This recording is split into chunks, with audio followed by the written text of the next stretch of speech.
All right, good evening. We are live on a Tuesday. We've got the Fearsome Foursome back at it again. I am Billy Allen, joined by Alex Tordai, Justin Elaine, and I'm Frankie Bradico. We've been doing just the two of us the past few weeks, but all four of us are back. It's open season, and we're rapping about a whole lot tonight. The Celtics have barely gotten back to 500. They're facing the Clippers tonight. We'll be talking about them.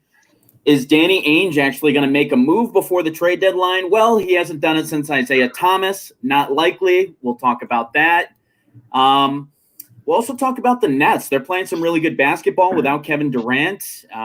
You're looking at James Harden making history with his triple-double the other night. He's got 7 of them already with the Nets.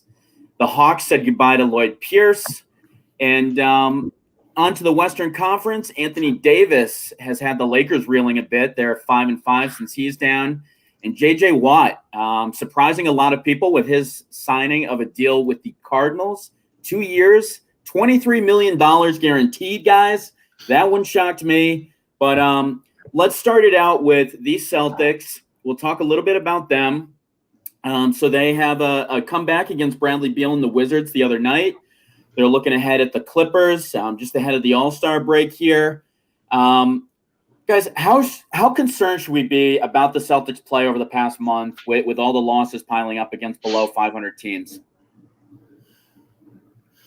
I mean, I would say we should be extremely concerned. It's been nothing but letdown after letdown. I know that the team's best player, Marcus Smart, has been out with injury. So it's been tough not having their leader, the heart and soul of the team there. It's still extremely concerning, though, what we've been going through. Kemba's kind of picking it up a little bit, so I like the progress there. Robert Williams has been a really bright spot for us in very limited minutes. Hopefully we can turn this around, but right now I'm having some serious doubts, unless we make a big move, that we're going to make any noise this year. Yeah, I was going to say that I am actually extremely concerned. They went from a couple months ago to being extremely fun to watch. And I feel like I'm watching the Celtics when Kyrie Irving is here at the end. It's just not fun. It's not enjoyable to watch. They don't show any heart, especially when you're playing against some of these teams. That Pelicans loss was embarrassing. You were up big and you just let them come back. Like, the Pelicans are trash. They play well against good teams, but I am really concerned because I don't know what's going on with the bench. I feel like the point guard we drafted this year, he's taken kind of a step back. Neesmith hasn't come around. And I just don't know where the offense is going to come from. If Kemba's cold, Jalen has a bad knee, there's a lot of concern right now I have for them. My concern with the Celtics is moving forward. I'm seriously beginning to have my doubts as to whether or not you can build around Jason Tatum despite the talent. He's a one talent that we might just find out happens to be a number 2, and boy, that'd be humbling. I went back and watched his first playoff run. 19 games. Dude was a plus 40. He couldn't even drink yet. Like, all the talent is there. And it just seems like that dunk on LeBron and that team going deep without Kyrie might have been the worst thing, hindsight being 2020, that's ever happened for the kid. Yeah, I definitely agree with you, Frankie. I mean, I feel like Tatum has really taken a step back. I don't think he's played. I mean, maybe his stats are a little bit better this year, but it's all about the minutes and everything like that. I don't think he's been a more efficient player. I don't think he's played with more desire. But I do think that he's obviously the best, the most talented guy. Whether he finds that dog in him, I think we've got to figure that out. But with him being the clear one, and him probably being the piece, if this team is going to get to the promised land and is going to eventually be good, we're probably not looking at it this year, but do you guys consider maybe trading Jaylen Brown? Do you think he'd be a decent piece to bring somebody else in here? What would you do with that? It's too late. You could have traded Jaylen Brown at one time and 2 Brooklyn firsts and 1 of yours for AD or Kawhi. You could have already traded. It's too late. You have to ride it out with Brown and Tatum. You have 1 for 4 years and 1 for 5 years. You have to get somebody who can protect the rim and see what you can actually do here. You must build around these guys. You have trouble getting stars to Boston. These are 2 number 2s, and Jason Tatum has the talent to be a 1. You build around these guys because you blew all your picks. You're not trading Jaylen Brown. And Frank, saying it's over, I don't agree with that. I feel like the contract he signed isn't a supermax. And how old is he? 23, 24? I mean, before he hurt his knee, he was playing better than Jason Tatum. He is the only guy out there that has any, like without Smart, with any balls, essentially. I'm tired of watching the Jason Tatum fadeaway three, the step back three, that he gets the ball and he dribbles it like Harden the entire possession. There's no ball movement, and that is what the problem is. And he doesn't trust Kemba because Kemba, let's be honest, has sucked this year. And with Jalen hurt and without Smart, the offense is just like, who are you going to give it to? Tristan Thompson down low for him to go for a hook shot that hits the front of the rim every single time? I don't know, but I honestly blame a lot of this on Brad, because figure it out. You have a team that should be a top 5 team in the East. There's no offense going right now.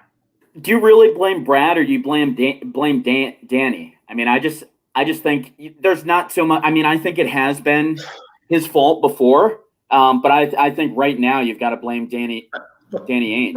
But we're talking like when Isaiah Thomas was here, we were the number 1 seed in the Eastern Conference, and he made that work with Jay Crowder, Avery Bradley, Kelly Olynyk, and a bunch of bums. If you can't figure this out, I don't know what to tell you. Frank, How do you like blame you want to this say on a something? coach of the NBA? How do you look? There's blame to go around, like the blame pie. There's plenty of slices, but listen, the bench should be better. That's Danny Ainge. Brad Stevens at this point, nothing that happens is his fault. And I know that sounds like a cop-out, but once you lose your talented players in the NBA, your time's up. He's going to be a great coach. He's always going to be a better coach of marginal players. Every guy you just mentioned had their career best seasons under Brad Stevens because they listened to him. If you take Brad's coaching, he will be a good coach. What happens when your best players stop taking coaching is what you're seeing. Nothing at this point. Maybe you can blame him for losing the locker room, but now that it's lost, he's not going to get it back. That doesn't happen in the NBA. I mean, I put this on Danny. You got to put it on Danny. He's got to make moves, and he hasn't made any moves, and he's let a lot of talent slip by. He should have traded Gordon Hayward last year at the deadline. He really should have. He should have got out of the Hayward situation beforehand. I mean, Kyrie, I would have loved for him to flip Kyrie for someone. Obviously, he believed Kyrie, believed in him staying. It did not work out that way, as we all know. And, you know, we've lost a lot of talent here on this roster, talent that would have probably led to us being a championship contender in the now. And, you know, he's really got to make some moves or stay the course. It's one way or the other. He's got to either go all in, get that 3rd star right now, 3rd or 4th star, whatever you want to call it, and try to make something happen, or we got to stay the course with these young guys and flip Kemba immediately before Kemba loses any more value. Guys, Yeah, I mean, I think you guys are right. I think that they did miss their chance to make some moves. I think we are kind of like looking at them. You know, it feels like they missed the time to be able to do something. It seems like they could have traded Jaylen Brown for maybe James Harden in the offseason. I mean, not straight up. It seemed like maybe Jaylen Brown and Marcus Smart would be needed to get someone like Harden. But look what we've seen him do to the trajectory of the Nets. Look what we've seen guys like Kawhi do over the past couple of years. Justin, I see you smirking. I don't necessarily know what you're going to say, but that sounds like you looks like you might want to shut me up. No, I agree with some of what everyone said. However, you're not trading. What value are you getting trading Kyrie Irving in a contract year at the trade deadline? No team is going to offer you something of value because they don't know if he's actually going to stay there or not. Same thing with Hayward. Kemba, you can't trade him for anything. He tried to trade him in the offseason. I mean, unfortunately, Kemba's knees are what they are. That's probably why the Hornets did not offer him a max contract, and that's why we got him. That's a bad move on Danny. He signed Tristan Thompson this offseason. Bad move. Jeff Teague is awful. I was so pumped when they finally got some veterans in here because I'm so sick of seeing these rookies. They just need scoring off the bench. Like, you can't – whenever Tatum or Brown goes out, it's just, oh, my God, who's taking the shot? Every offensive possession is just a huck up some sort of three. It's just painful to watch, and I have been the Smart biggest critic forever. But it's evident on defense, especially when you play against someone like Bradley Beal last game. There's no defense on, and it also takes away from Jaylen Brown and Jason Tatum's energy on offense because Smart, you know, he's guarding their best player. And if you're having Jaylen Brown and Tatum doing that, they get exhausted. Yeah. I think Smart's him not being there is not being talked about enough, to be honest with you. Ethan has a great point here. Hayward was absolutely almost worst case scenario. I mean, we got the trade exception. what are they going to do with it? You know, it's like Danny has literally 6 months left for that trade exception, or 7 or 8 months until that expires. If we don't use that trade exception, we literally lost 2 All-Stars for nothing. I mean, sorry to come back to that point, but it was a good point by Ethan Gilbert in the comments. Yeah, I agree. I've heard that they might actually wait till next year to do it, and that's not what anyone wants to hear. But of course, this team's going to wait.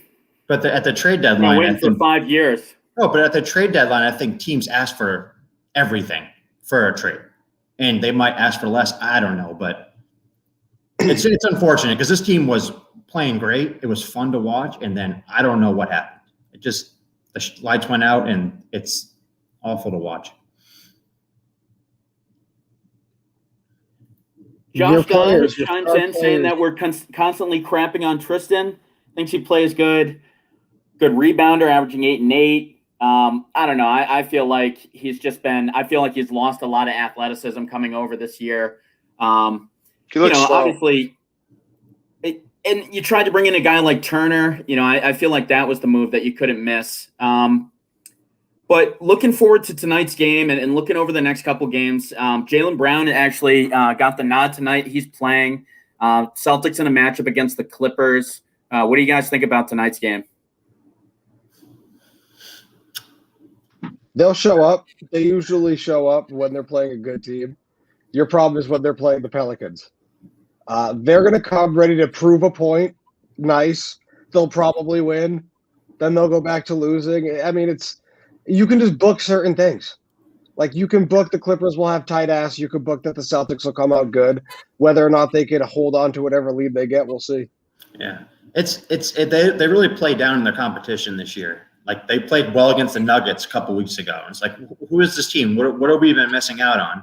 And then they blow a 20-point lead to the Pelicans, and they barely beat the Wizards. I think they'll show up tonight. I don't think that they're going to win. I just think Jaylen Brown's knee is going to be a problem the rest of the year, and he needs rest. I think you rest him through the All-Star break and have him be good for the playoffs. It's tough resting guys when your bench is a bunch of young cats that aren't very good. So we'll see how that works out for us. But come on, Carson Edwards. Carson Edwards, the man. He's so good, and so is Jeff Teague. Yeah, so let's talk about a team that actually is playing well, clicking on all cylinders. You're looking at the Brooklyn Nets playing some really good basketball. James Harden going over there, and really what's been a seamless transition for him. I never really thought we'd see him play such efficient basketball. He's 8th in win shares over there, 14th in real plus minus. I mean, he's just putting up all kinds of different, and we're really seeing his scoring and playmaking ability hit the next year. Who do you guys think would be the biggest threat to take out the Nets right now in the East? They can't guard anybody. I know you guys keep saying that it's a cop-out when I answer it this way, but since Harden has got there, he's been there 22 games, sat out his first game, sat one with rest, sat one with a contusion. They're 14-5, and most of those games have been without Durant. But they are still 24th in the league in defense. We've never seen a bottom 15 defense win an NBA championship, not since the 60s. So this team doesn't scare me. Like, they're incredibly entertaining. They're a fabulous narrative. They'll be an excellent storyline in any playoff series, but eventually they're going to miss some shots. I mean, we're seeing the best percentages ever because of this bubble. That's also helped the Nets more than maybe any other team when you get a team full of ISO shooters. They're eventually just going to not be able to stop somebody. People can't keep getting their career high in points against the same team. There's a problem there. So who's going to knock them off, Frank? I know you got the Jazz in the West. We all know who your alliance is with in the West. Who do you like in the East? I think the Bucks are better. I think we're better. I just don't I have no faith in them. You have to understand. I have no faith in a team that can't guard anybody. You think the Celtics are better than the Nets? Top 10 defense. The Celtics are still a top 10 defense. They just suck to watch as a fan. They're still a more complete team statistically than the Nets. The Nets are just going to beat teams 130 and 140. We saw this in the 80s with the Denver Nuggets. They never won. Yeah, I just remember the Nets' first time coming in here when Harden wasn't even there yet. It was Irving and Durant, and they kicked our ass. So the thing was right after Thanksgiving, and it was like, oh, wow. Like the level of talent on the Nets compared to us. I feel like to beat a team like that, you need a veteran all-star to like help with these young guys because Tatum isn't there yet. He's not. And unfortunately, if he's going to play like Tatum did in the Eastern Conference Finals last year against the Heat, it's going to be the same crap all over again.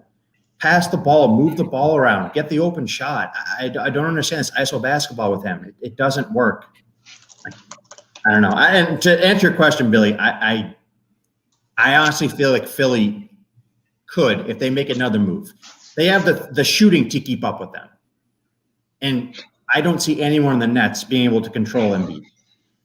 No. Really? Nope. Who's going to guard Embiid? Nope. Jordan? DeAndre Jordan. Yeah, he will guard Embiid. Yeah. Kevin Durant could guard Embiid. Embiid sucks. He's fat. He's slow. No. Have you watched him this year, Tordai? He's fat. He's slow. He's having an MVP season. He's not like 30. He's not, dude. It's all fake. It's all fake. It's all for show.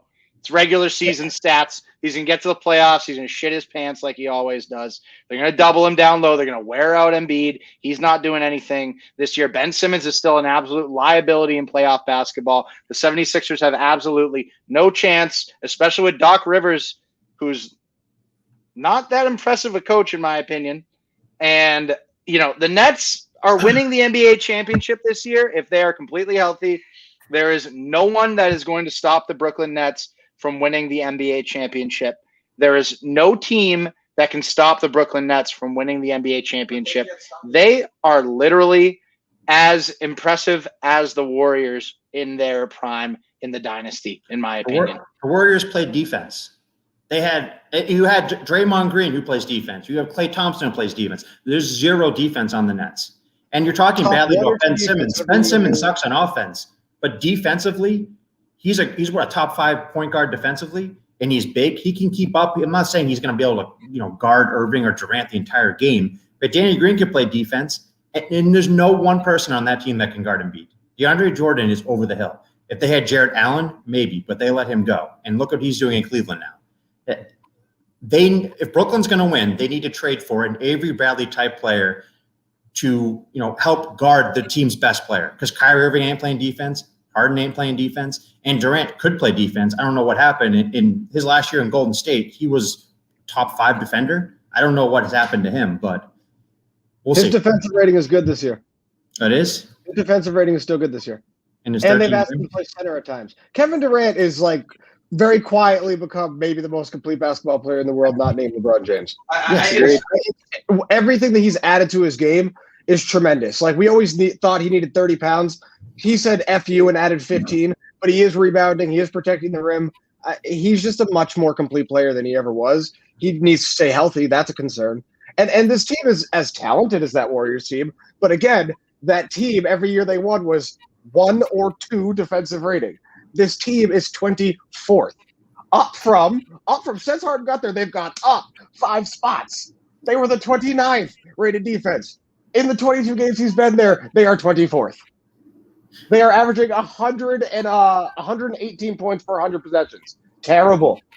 While I talked about Embiid and playoff Simmons, I believe that the Nets will actually try on defense when it comes to the playoffs. Why are people talking about the Knicks in the comments section right now? Why are we bringing up the Knicks defense? Yes, they have a better record than the Celtics, but they are not. They are not doing anything of value when it comes to the playoffs. You want to talk about playoff basketball? You want to talk about playoff Harden? Because that hasn't been very good either. Playoff Harden? Are you kidding me? They should have beat the Warriors if calls weren't missed. If literally he represented the most successful period. He represented the most successful period in Rockets basketball besides Hakeem. Dude, he was better than T-Mac and Yao. Unbelievable in Houston, and he couldn't get past the Warriors. Him and Chris Paul should have beaten the Warriors, and they got screwed. I agree. All right? They should have beaten the Warriors, and they got screwed. Did you watch I Game think that 7? Warriors team was just resting on their laurels a little bit and saying, like, okay, we don't need to try that. You don't think that they were ultimately going to be better than that Rockets team? Just because Chris Paul didn't play in Game 7, you're still going to stick to that?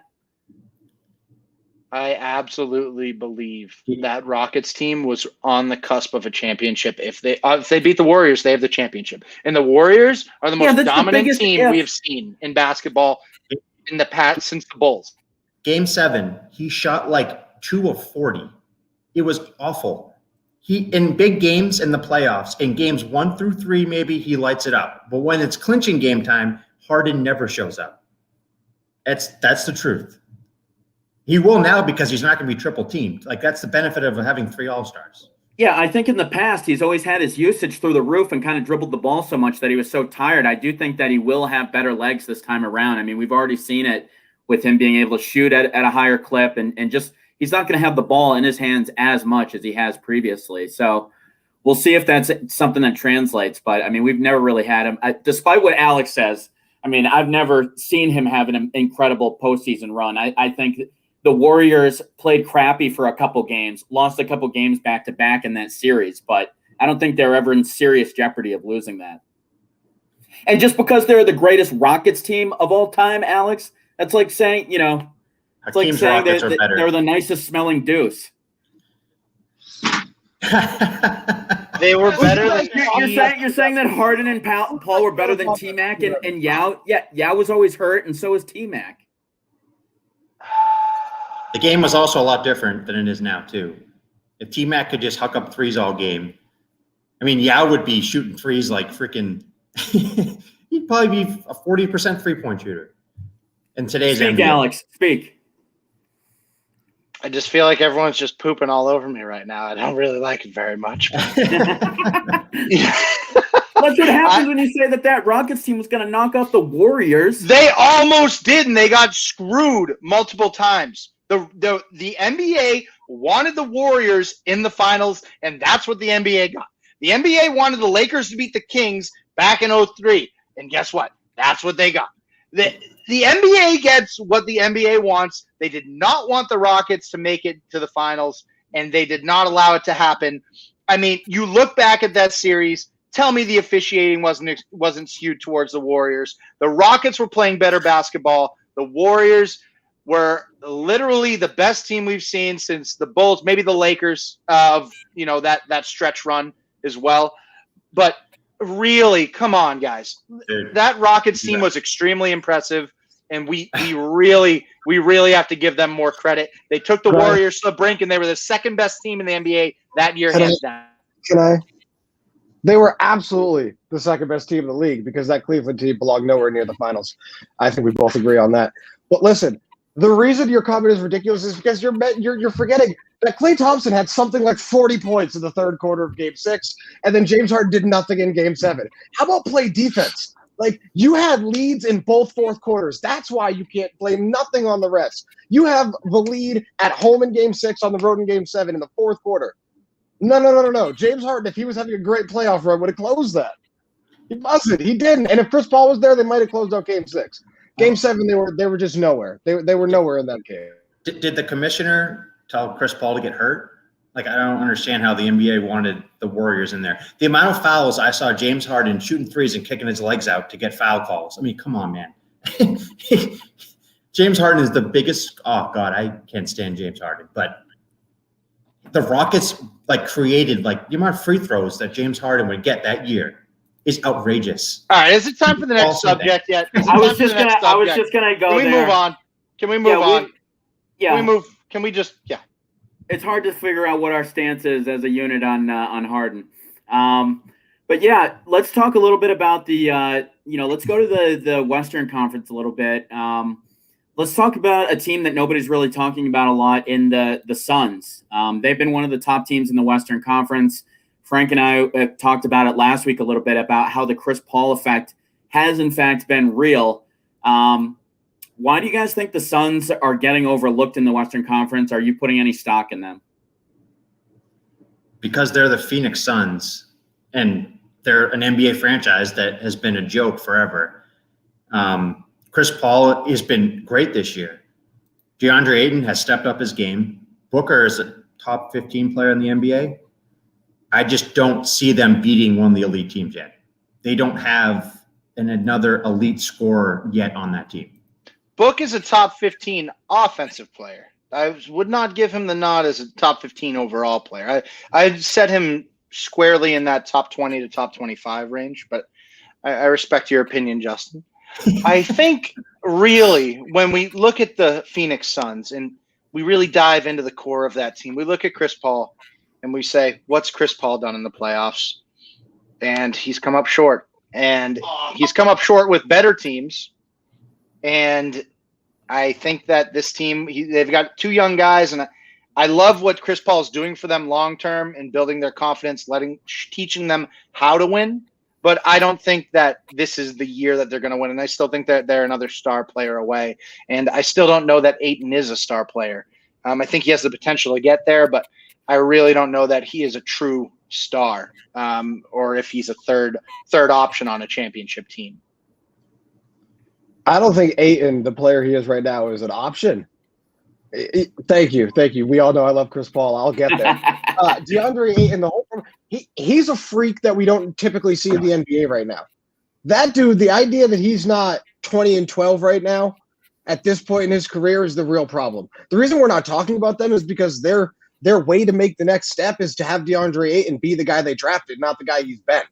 You know what I mean? And I don't care that he's made steady steps. They drafted you to be a star. They didn't draft you to, you know what I mean? They didn't draft you to be Michael Aloha Candy. No disrespect. They wanted Alonzo Mourning. They wanted something outside of what you are. As for Chris Paul, he has, I believe, 4 game winners in the playoffs, 2 against the Spurs. He took a bum Hornets team to the Western Conference Finals. Chris Paul comes up short because he got a team that had no business being there.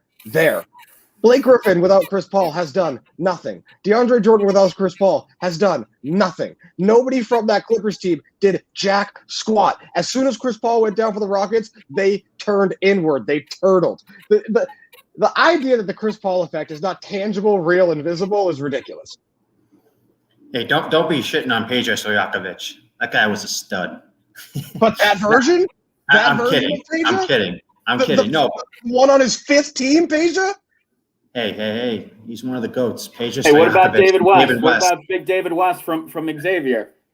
Big David West, big undersized, 6'7", 260, plopping along. Literally his whole basis of his all-star career was built around the pick and roll with the best point guard in the league. Come on. No, Chris Paul, his effect is real because he went to the Thunder last year. You would have thought that team would have been garbage. That team was garbage. And he made it something good. Yeah, and he's one of those players now that he doesn't need to score 20. He'll get just 12 assists, do the things that need to get done to win the game. Again, like you said, Frank, DeAndre Ayton got drafted number 1. He's, in my eyes, he's kind of like Marvin Bagley. Like, are you ever going to be – Marvin Bagley got drafted over Trae Young, Doncic, and he's just an average player. They're young, but you want them to take that next step, like that giant next step, because those guys got drafted ahead of other good players. And DeAndre Ayton doesn't play any defense.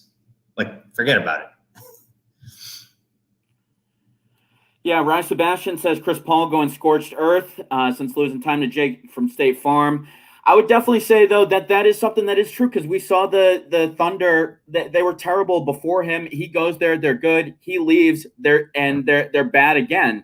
So, I mean, we have seen him go to different teams. It's almost like, man, he would have been a good guy for maybe like the Celtics to get or maybe one of these other teams, and you wonder – what he would have done if he had gone to the Lakers back in those. What's that? The Bucks.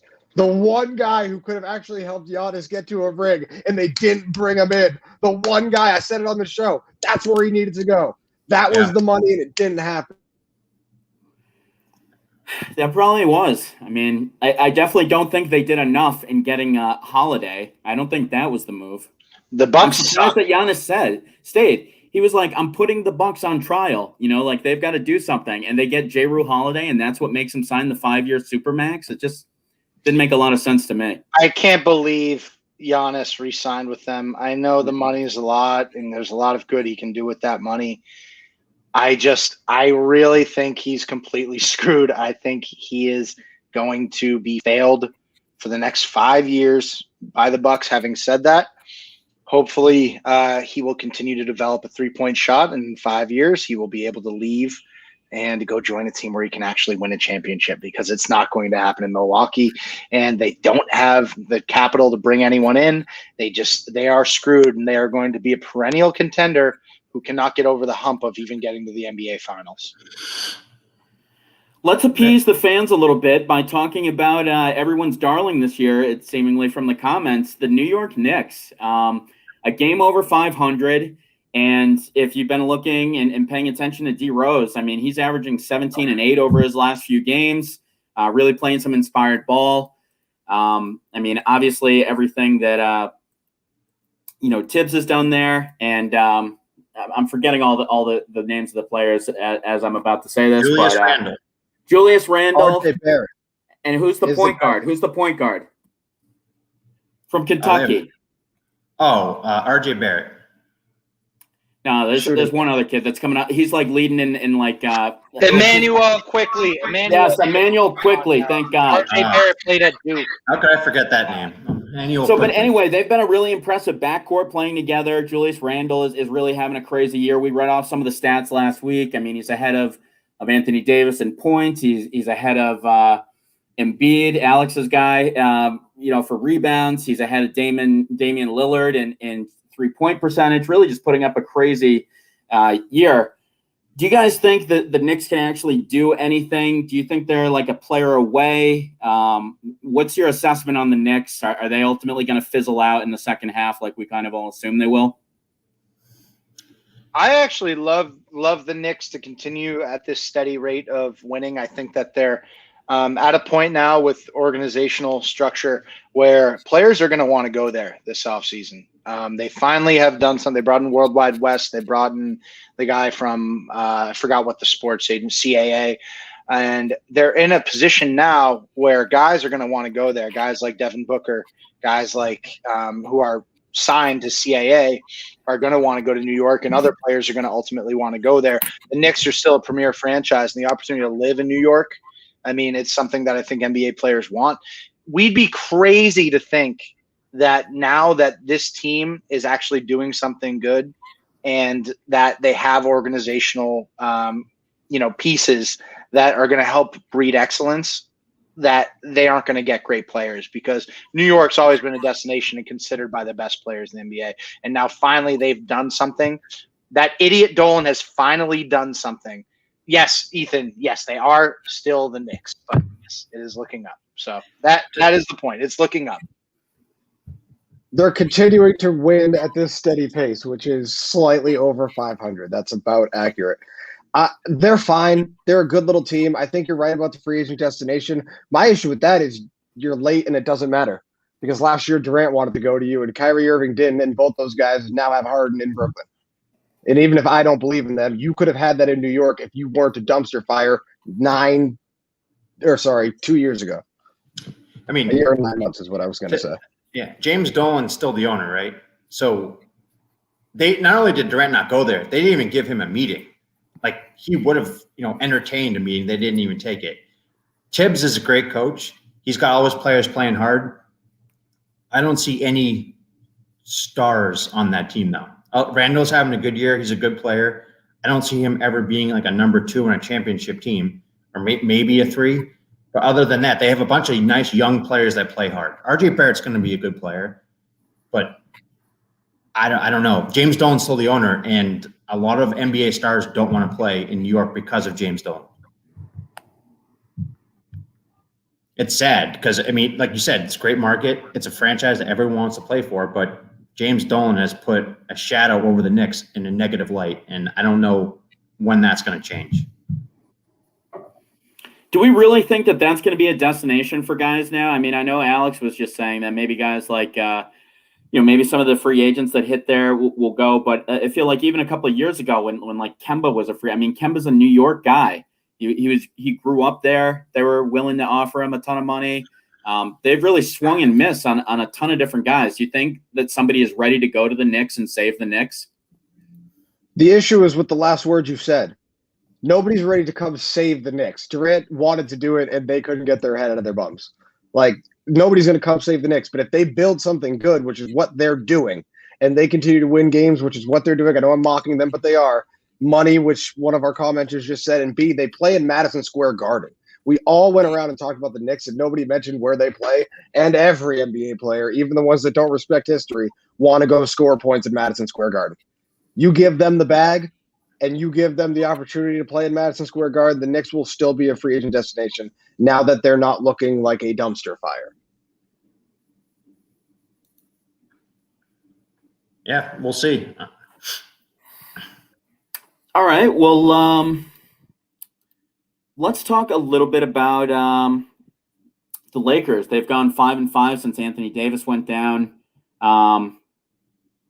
Do you guys still think that everything will be ready and on track for them when they get into the playoffs? Are you nervous about the wear and tear on LeBron? Because I definitely am. I think that LeBron is playing way too many minutes right now. I just don't think that they're going to be able to shoulder the load as well. It seems like Anthony Davis is going to miss some significant time. So, can they kind of hold up during and weather this storm, or are we taking them out of contention? What do you think? Their record without Anthony Davis and Dennis Schroeder is 12-7. Their record without Anthony Davis is 7-3. Their problem is that their second and third best player have been missing. Yes, you should be slightly concerned about the more minutes that LeBron is playing. I think I've said it 3 straight weeks. He went up like 2.5 minutes per game in 1 month over, I think, 12 games. That's ridiculous. That's how many minutes you have to play to bring it up that much is ridiculous. But they'll be fine. They're going to be fine because when they get to the playoffs, AD will be fine. And AD and LeBron will net you Western Conference Finals, probably a title. I just want to say one thing in the comment about Matt White, what he just said. The New York Rangers haven't won a Stanley Cup since 1994. So come on, bro. I get it. Like, everyone wants to play in New York, but James Dolan's a terrible owner. The Lakers, I feel like Kyle Kuzma has never taken that next step. He's supposed to be like their third best player. Gasol has not really been an impact that they thought he would. I don't understand why Montrezl Harrell isn't starting for them at this point, especially with Davis out. He's a really good player. And the other role players, they'll like Caruso, Pope, like they'll do their role, but Kuzma needs to step up now. This is his opportunity. He was supposed to be this really good player, and he's been nothing but average. If he steps up, this team is a much more significant team to beat, especially against a team like the Nets. Should I address Whitey too? I mean, I just feel like right now I could go on a huge side rant. I mean, why is New York City the Mecca? I mean, why is MSG? I mean, they haven't won anything in forever. Like, why is it the Mecca? I don't get it. They haven't won since the 70s, since Phil Jackson was in a uniform. But anyway, I agree. I think that Kuzma could play a lot better. They did pay him in the offseason. They kind of signed him to like a team-friendly deal. I still think that this could be something that when you have 2 of the top 5 players in the league and you bring back Anthony Davis, I mean, that team is probably going to be playing well when that happens. But I do feel like it's a lot of load for them to take right now. And you just wonder, like, if you're the Lakers, the 2 things you're concerned about are 1, LeBron getting hurt, and 2, Anthony Davis being hurt. And, I think 2 is potentially affecting 1 right now. I mean, AD, I still think AD is the most important. I can't say that actually, but I think AD is the better right now player than LeBron. I think that realistically, I mean, the Lakers aren't going to repeat their success this year, and they're going to show signs of regression this year. I like the pieces they picked up, but they had a very veteran team last year. They still have a lot of great pieces. I just don't see them winning the championship back-to-back years. I don't think it's going to happen.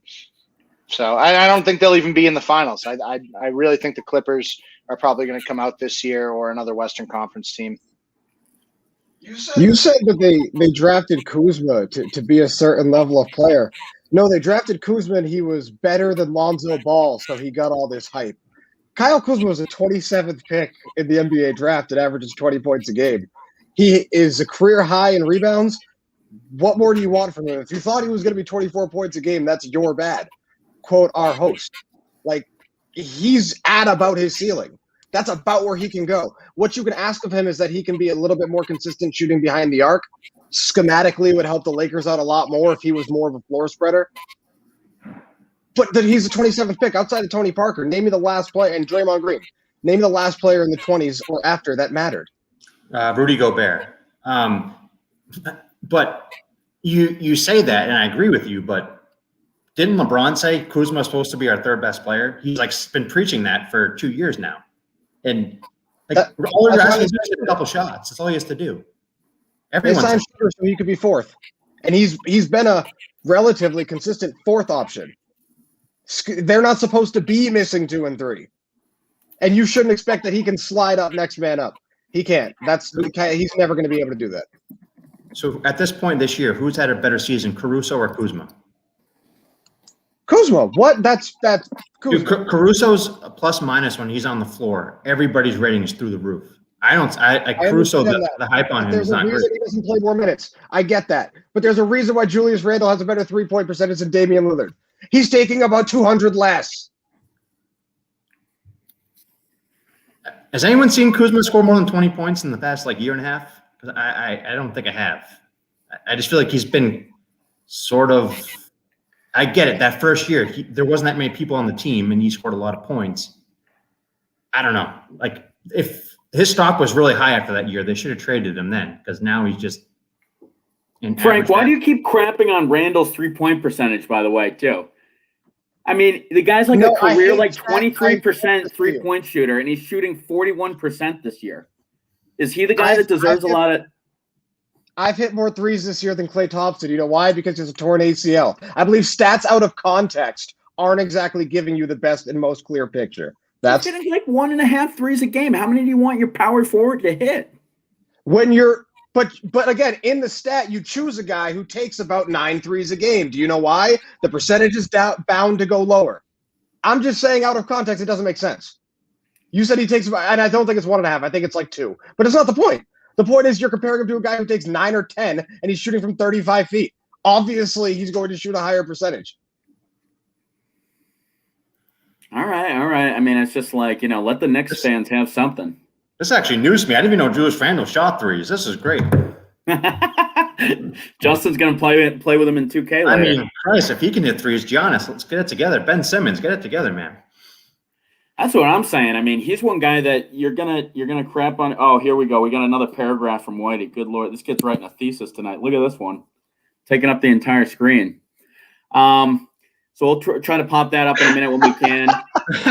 But which team is? Let's segue into this while we're on the West. Which team has been a bigger disappointment this year? The Nuggets or the Mavs? My money's on the Nuggets. Just coming off what they were last year.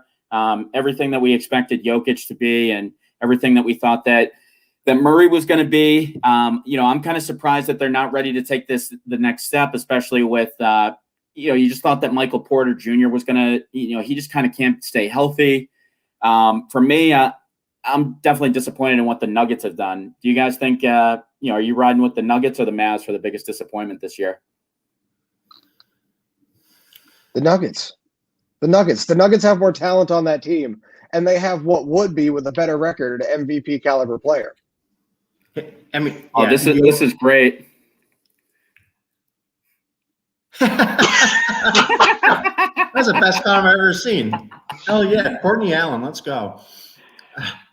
I mean, so that when the Nuggets came to play against Celtics a couple weeks ago, you watch Jokic play, and he's so slow, but that guy hits every freaking shot.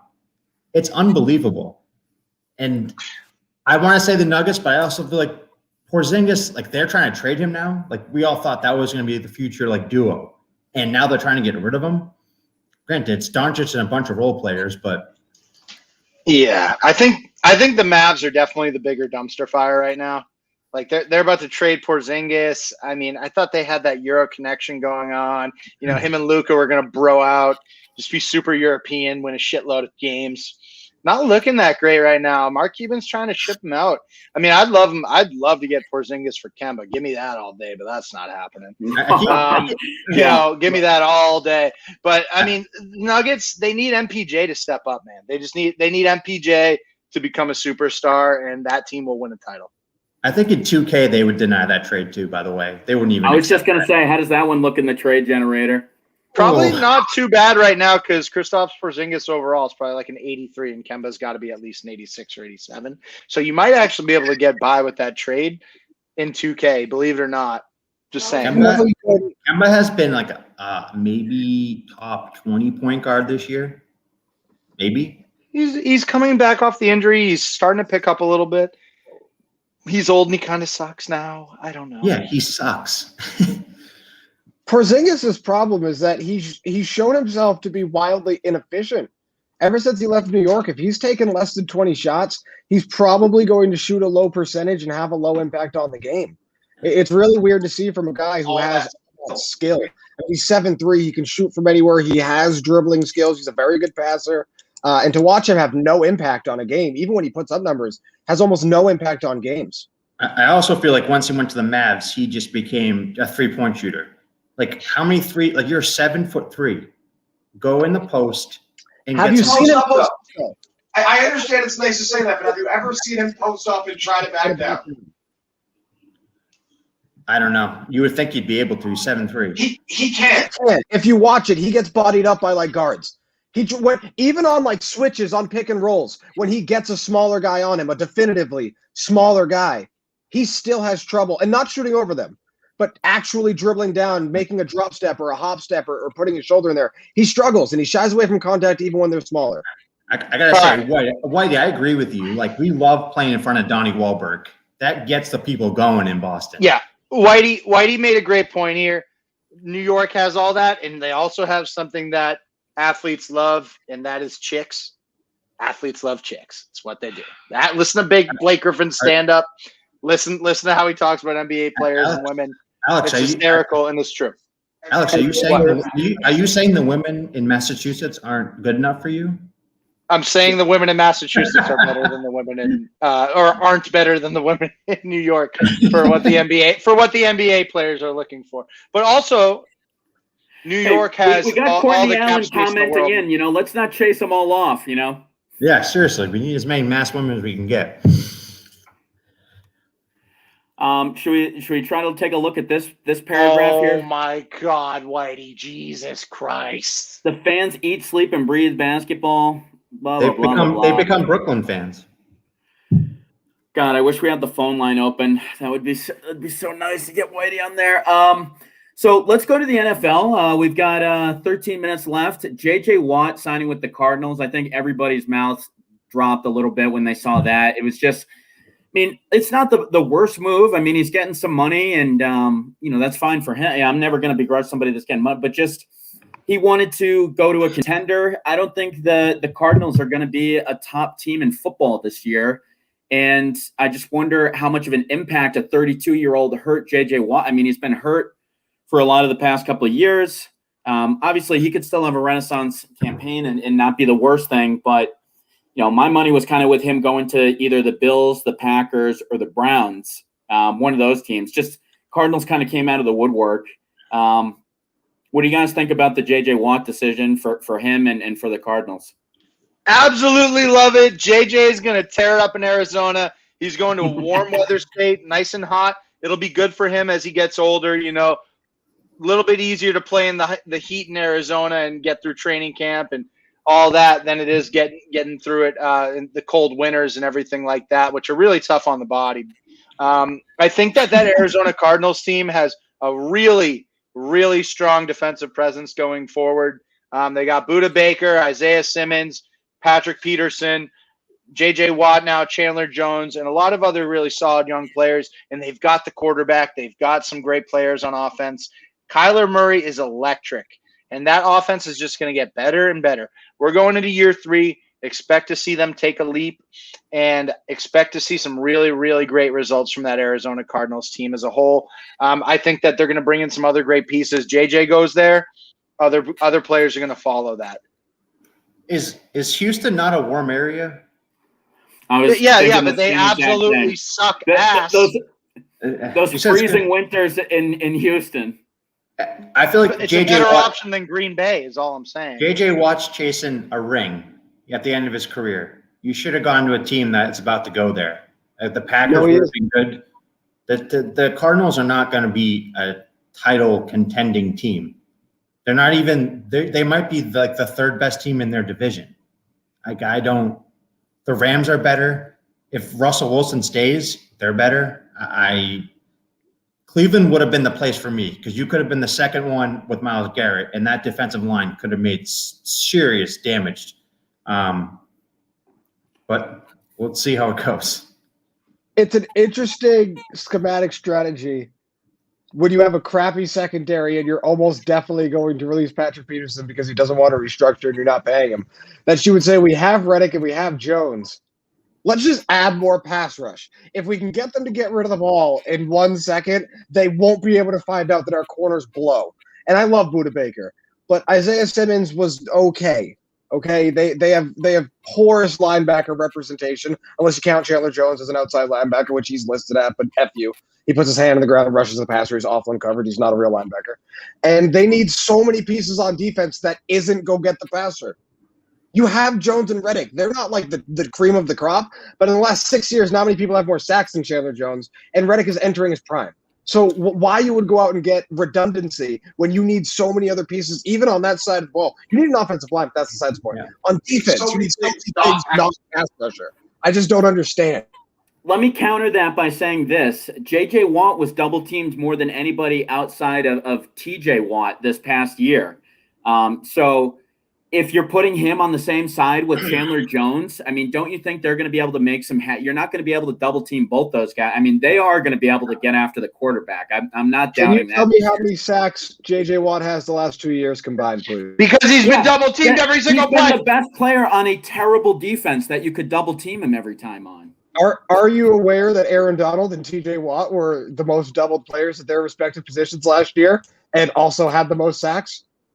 His production has gone down. He's been double-teamed his whole career. I have news for you. When he had that 4-year stretch of damn near Lawrence Taylor production, he was getting double-teamed and triple-teamed. Yes, but he had a defense around him with actually good players as well. That was the worst team who didn't give a shit about winning football games this year. Like, give it a rest. And look at the Bucks. Look at the Bucks. Look at the Bucks. They just won a Super Bowl with a defense built on pass rush. They just won a Super Bowl with a defense built on pass rush and a young secondary. They can copy that model down in Arizona, and they've got a great offense to go with it. I really think that this team is going somewhere. The Bucks have great linebackers. That's the difference. Linebackers in the league. Exactly. And the other thing is, it's not. It's Isaiah Simmons. It's not good last year. He's very good. He's a safety or guys. It's not that him going there, like, he'll make a difference. It'll be nice, but they need an offensive line. You can't just have him running around with his head chopped off every single play, because that's what it is. Like, you need an offensive line. Spend that money on the line, and that team will be better. They will get help. How? They're going to waste all their money. How? Free agency, the NFL draft. They're only a few pieces away. They're going to be 12-4 this year. They're in the least. At least. Yeah. They're the hardest division in football with the San Francisco 49ers, whose quarterback situation is ass. The Rams, who just brought in Matt Stafford. We'll see how that one plays out when he's injured for 8 out of 16 games. And the Seahawks, who are about to lose Russell Wilson, they're going to run the division. Russell Wilson's out of there. They're going to run the division. I'd like to pin this comment: the 12-4, not a chance. Yeah, they might be the 7th best team in the conference. Like the Packers, the Bucks, they're the 3rd best team in their division. The Saints, like, you can't tell me that they're better than any of those teams. I mean, I would say that they. Who do you think the Saints are going to be better than them?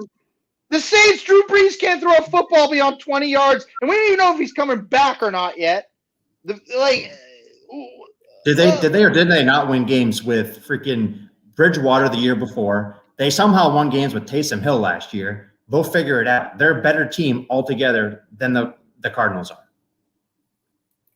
Connor Loop asked if JJ is one bad injury away from calling it a career. I would definitely think he is. I mean, he's 32. He's had some big injuries over the past couple of years. I don't think he can sustain a lot more of injuries and kind of keep that same explosiveness. Ethan Gilbert says that he should have gone on to the Steelers, and he also says that Russell Wilson ain't moving. Let's talk about that. Russell Wilson is somebody that's kind of been, putting his legacy on the line over the past couple of weeks. He's really coming out with a lot of comments, wants to get out of there. He actually named 4 teams, which I thought was a real dick move. Just, naming teams with good quarterbacks, like you were saying, he'd go to the Cowboys, saying that he'd go to the Raiders, I think, or somebody else, or take David Carr's job or whatever. Do you guys think that he's going to be on the move this year? Well, first off, define good quarterbacks, because Derek Carr is not a good quarterback, and neither is the Bears situation, which he also named the Bears, and he said he would welcome. The Cowboys, yes, that kind of a dick move while Dak's trying to negotiate his contract. But that's a situation there where Russell Wilson sees CeeDee Lamb, he sees Amari Cooper, he sees Michael Gallup, and he says, I could have some fun down in Dallas. So it is a dick move with the Cowboys. I'll give you that. But he would have a lot of fun down. He listed the Raiders because the Raiders have a phenomenal offensive line. He's never had an offensive line in Seattle. And obviously going to Las Vegas next year, the presence of that. But if Russell Wilson went to the Raiders, they would be a playoff team next year. They wouldn't win a Super Bowl, but you could add pieces to that defense in the offseason. Justin, you're married, right? Of course. Do you have a list of 4 females that are next in line if you decide to move on? Yeah, we can talk about it. Answer is probably not. I've been with the same girl since I was 11. I do not have a list of 4 girls that I would love to be with if not for her. That's just not how it works. No, because as a man, you stick with one if she's good. You just stick with it. That's okay with me. That's not the point. That's what Tom Brady He's did. going to be in a place he's won a ring. I don't care they didn't formally request a trade. When you have that list go out, when it's confirmed your agents put it out, you want to leave. I don't think he's going anywhere. I think He wants that. He wants to leave. No, it's just a bait move to get better pieces around him. He's not going anywhere. Like, he wants them to make improvements on the offensive line in the offseason. Isn't a lot of the problem in Seattle, though, that they went with Russell Wilson and paid him like $40 million a year? I mean, isn't a lot of the problem that they started investing in him in the pieces rather than investing in that defense, which was really the reason why they were actually doing really well? Adams this year. Like, What's that? They gave him a top 3 safety in the league this year. Like, they traded for Adams. They got Clowney the year before. It's not like they're trying to not get him pieces. The problem is they've never given him an offensive line. Every game, it's, can Russell save this game for us or not?